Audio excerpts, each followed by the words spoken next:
Let's now get reactions on this court ruling. Political affairs analyst Jide Ojo joins us via Skype from Abuja on News Now. Thank you very much for joining us. This is one of the high corruption cases in Nigeria that has been dragged on for so long. What do you make of the judgments coming now, and what does this spell for Nigeria's fight against corruption? Thank you, Folashade.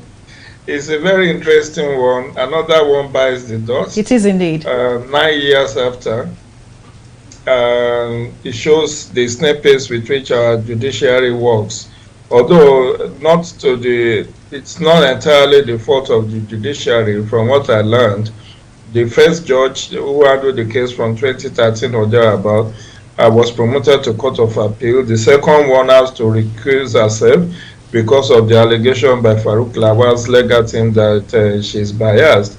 So this is the third judge, Justice Angela Ataluka, who was eventually able to deliver judgment on this.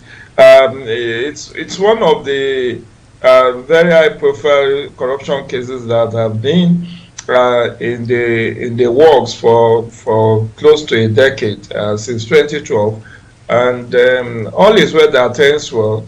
We do not know whether the Faoruk Lawan'ssentencing team will appeal the judgment, because he still has a right of appeal up to Supreme Court.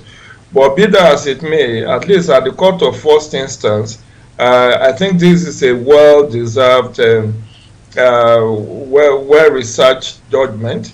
The judge was able to prove that this is a corruption case. She was able to prove that Faoruk Lawan'ssentencing was just not a political appointee, but a public officer, and that he has breached his oath of office as a lawmaker and as a public official. So I hope this will be a deterrent to those who are in the hallowed chamber of the National Assembly and also in public service, who may be nursing ambition of corruptly enriching themselves. Now, Jide, are you seeing a situation whereby, just as the case of Ojus Okalu, are you seeing a situation where this case may take another turnaround? Are you seeing that happening in this case? Well, that's futuristic. I do not. The case of Ojus Okalu was on a technical ground. It was deemed that the judge who jailed Ojus Okalu should not have come from the Court of Appeal to deliver judgment in his case. And that was the basis on which that judgment was quashed. But it's still on appeal. We cannot say, the final words have been heard about Ojus Okalu's case. But be that as it may, like I said, the first judge that handled this case could not complete it because he or she was promoted to Court of Appeal. The second one was asked to recuse herself because of allegation of bias by the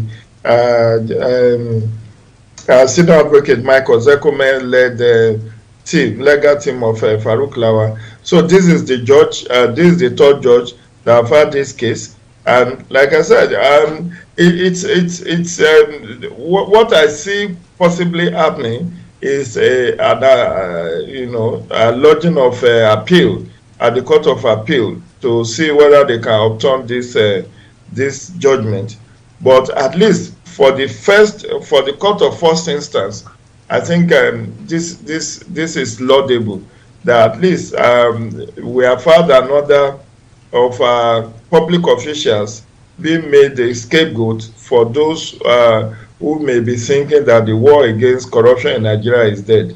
Don't forget. Well, thank you very much, Public Affairs Analyst Jide Ojo. Thank you so much for your contributions on News Now.